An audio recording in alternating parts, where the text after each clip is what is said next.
करीमपुर नाम के गांव में करिश्मा नाम की एक गरीब लड़की रहा करती थी। करिश्मा के पास एक सिलाई मशीन थी। करिश्मा दूसरों के कपड़े सिलकर अपना खर्च चलाती थी।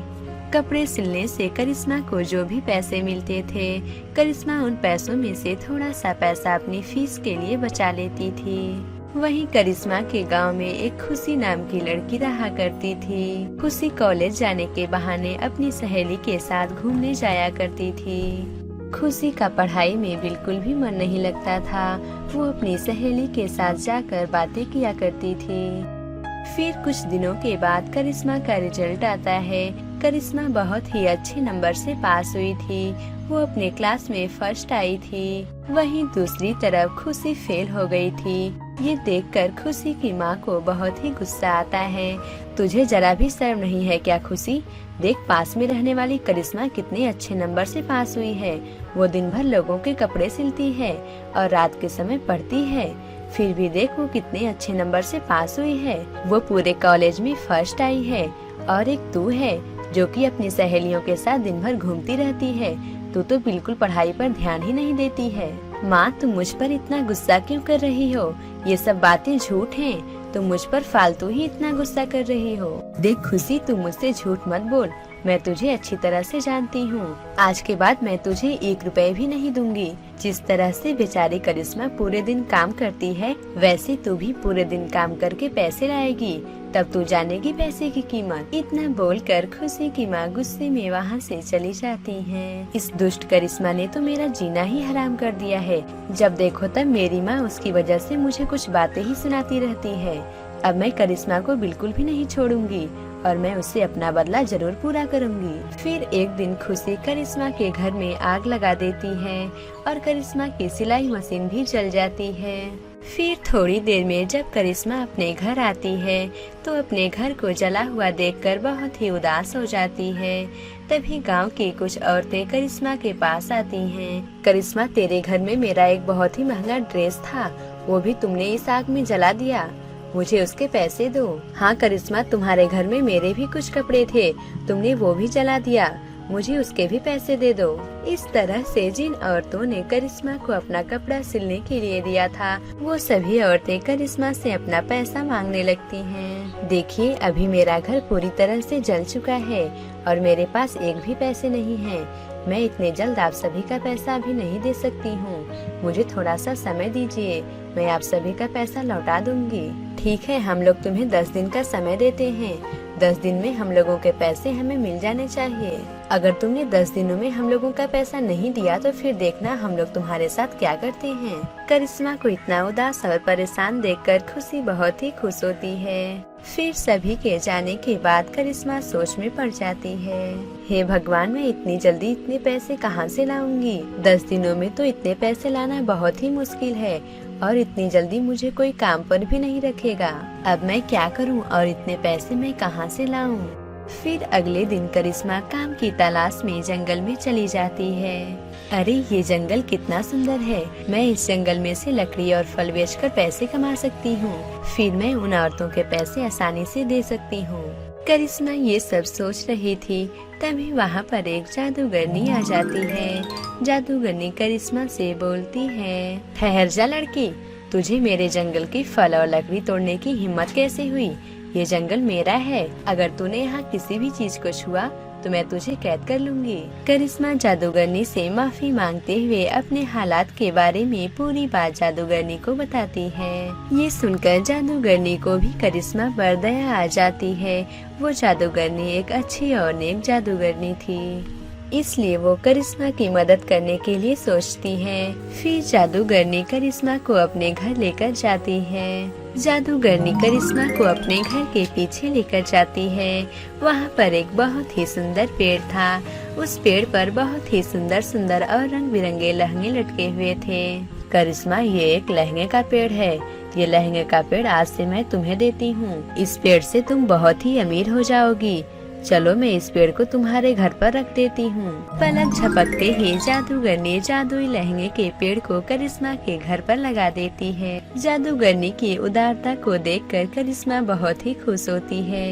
जादूगरनी जी, आपका बहुत बहुत धन्यवाद। आप एक बहुत ही अच्छी और नेकदिल जादूगरनी हैं। फिर जादूगरनी वहाँ से गायब होकर अपने घर चली जाती है। फिर अगले ही दिन से करिश्मा लहंगा बेचना शुरू कर देती है। वो लहंगा इतना सुंदर था कि करिश्मा के लहंगे बहुत ही जल्दी से पूरा बिक जाते थे। लहंगा बेचने की वजह से करिश्मा को बहुत ही मुनाफा होता है। करिश्मा जल्द ही सभी औरतों के पैसे दे देती है। वहीं दूसरी तरफ जब ये बात खुशी को पता चलती है तो खुशी बहुत ही गुस्सा होती है। अरे ये करिश्मा के पास लहंगे का पेड़ कहाँ से आ गया? चलो कोई बात नहीं, मैं उसे भी जलाकर राख कर दूंगी। फिर करिश्मा जल्द ही बहुत गरीब बन जाएगी। फिर रात होने पर खुशी जादुई लहंगे के पेड़ को जलाने के लिए चली जाती है। खुशी जैसे ही जादुई लहंगे के पेड़ को जलाने वाली होती है तभी उस लहंगे के पेड़ में से आग निकलती है। ये देखकर खुशी बहुत ही डर जाती है। हे भगवान, इस पेड़ में से आग कैसे निकल रहे हैं? ये जरूर कोई भूतिया पेड़ है। अगर मैं यहाँ से नहीं भागी तो ये भूतिया पेड़ मुझे ही मार डालेगा। इतना बोलकर खुशी वहाँ से भाग जाती है। खुशी को अपनी गलती का एहसास हो जाता है। फिर खुशी पूरी तरह से सुधर जाती है और करिश्मा से भी माफी मांग लेती है। करिश्मा खुशी को माफ कर देती है। करिश्मा जादुई लहंगे की वजह से अब बहुत ही अमीर बन चुकी थी। करिश्मा को किसी भी चीज की कमी नहीं थी। जादुई लहंगे की वजह से करिश्मा का पूरा जीवन ही खुशहाल हो जाता है और वो हंसी खुशी रहने लगती है। इस कहानी से हमें ये सीख मिलती है कि हमें कभी भी दूसरे व्यक्ति को परेशान नहीं करना चाहिए, नहीं तो उसका फल हमेशा बुरा ही होता है। इसलिए हमें कभी भी किसी व्यक्ति को परेशान नहीं करना चाहिए। एक बार की बात है, एक गांव में एक पिंकी नाम की लड़की रहा करती थी। पिंकी की शादी तय हो चुकी थी। पिंकी के माता पिता बहुत ही गरीब थे। उसके पिता गांव के मुखिया के यहाँ काम करते थे। काम करने से उन्हें थोड़ा ही पैसा मिलता था। उन पैसों से उनके घर का खर्च चलना ही बहुत मुश्किल हो जाता था। पिंकी के पिता पिंकी के शादी को लेकर कुछ चिंतित थे।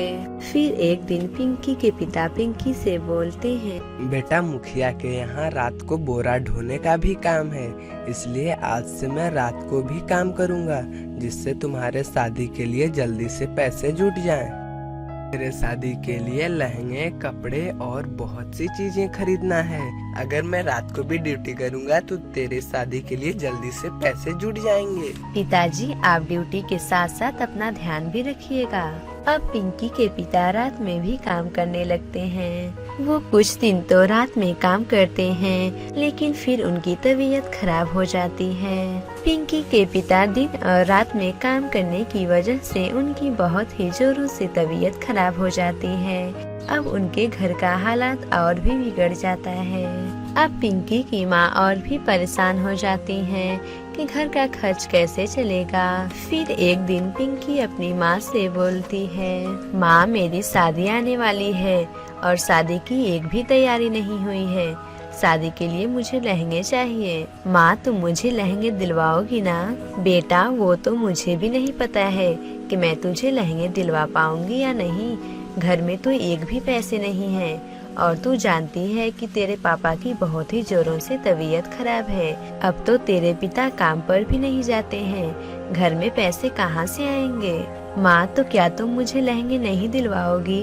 नहीं बेटा, हम लोगों के पास पैसे नहीं हैं। मैं तुम्हें लहंगा नहीं दिलवा सकती हूँ। अगर मेरे पास पैसे हो जाएंगे तो मैं तुम्हें लहंगा खरीद दूंगी। अब रिया के घर की हालात और भी बिगड़ती चली जाती है।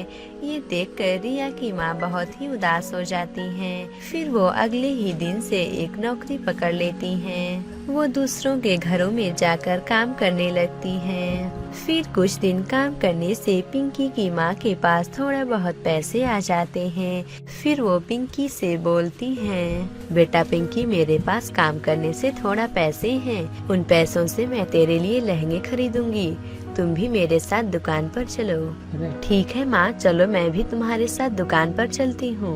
लहंगा खरीदने की बात सुनकर पिंकी बहुत ही खुश हो जाती है और वो खुशी खुशी अपनी माँ के साथ लहंगा खरीदने के लिए जाती है। दुकान पर पहुंचने के बाद पिंकी की माँ बोलती है, बहन जी ये लहंगा कितने का है? बहन जी यहाँ पर लहंगा 10,000 से शुरुआत होते हैं, वो लहंगा 12,000 का है।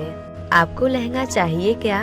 लहंगे की कीमत सुनकर पिंकी और पिंकी की माँ उदास हो जाती हैं। उन लोगों के पास उतने पैसे नहीं थे। फिर पिंकी की माँ बोलती हैं, बहन जी मेरे पास उतने पैसे नहीं हैं, लहंगे खरीदने के लिए मेरे कुछ पैसे कम पड़ रहे हैं, क्या आप मुझे ऐसे ही दे सकती हैं? फिर मैं कुछ दिनों के बाद आपका पैसा दे दूंगी। नहीं नहीं बहन जी, मेरे यहाँ से उधार सामान कोई भी नहीं जाता है, आपके पास जब पैसे हो जाएंगे तब आप लहंगा खरीद लीजिएगा। फिर रिया और रिया की माँ उदास होकर अपने घर चली आती हैं। घर आने के बाद पिंकी अपनी माँ से बोलती है, माँ अब हम लोग क्या करेंगे? लहंगा खरीदने के लिए हम लोगों के पास पैसे कहाँ से आएंगे? बेटा लहंगा खरीदने के लिए मेरे पास पैसे नहीं हैं, अब हम लोग लहंगा नहीं खरीदेंगे। ये सुनकर पिंकी बहुत ही उदास हो जाती है और वो पार्क में घूमने के लिए चली जाती है। पिंकी जब पार्क में घूम रही थी तब उसे एक बहुत ही सुंदर तितली दिखाई देती है। पिंकी तितली के पीछे पीछे चलने लगती है। पिंकी तितली के पीछे चलते चलते तितली एक जगह पर रुक जाती है। फिर वो तितली एक परी के रूप में बदल जाती है और पिंकी से बोलती है, पिंकी मैं जानती हूँ कि तुम इतनी उदास क्यों हो, तुम्हें लहंगा चाहिए ना? हाँ मुझे लहंगा चाहिए, लेकिन आप कौन हैं और आपको कैसे पता? पिंकी मैं परी देश की एक परी हूँ और मैं तुम्हारी मदद करने के लिए यहाँ पर आई हूँ। परी आप मेरी क्या मदद कर सकती हैं? पिंकी तुम लहंगा के लिए उदास थी ना, मैं तुम्हें लहंगा दे सकती हूँ। क्या सच में परी आप मुझे लहंगा दे सकती हैं? तो बहुत ही अच्छा होगा। इतना बोलकर परी पिंकी को एक तोहफा देती है। पिंकी ये लो, जब तुम इसे खोलोगी तो इसमें एक लहंगा होगा। परी मुझे लहंगा देने के लिए आपका बहुत बहुत धन्यवाद। इतना बोलकर परी वहाँ से गायब हो जाती है और पिंकी लहंगे को लेकर अपने घर चली आती है। घर आने के बाद पिंकी लहंगे और परी के बारे में पूरी बात अपनी माँ को बताती है। ये सुनकर पिंकी माँ उससे बोलती है, बेटा पिंकी ये तो बहुत ही अच्छा हुआ कि हम लोगों के पास लहंगे खरीदने के लिए पैसे नहीं थे और वो परी तुम्हें लहंगा दे दी, उस परी का बहुत ही धन्यवाद। फिर दूसरे दिन पिंकी लहंगे को पहनकर देखने लगती है और वो लहंगा से बोलती है, काश मेरे पास मेकअप का पूरा सामान हो जाता तो कितना अच्छा होता। पिंकी के इतना बोलते ही उसके सामने मेकअप का पूरा सामान आ जाता है।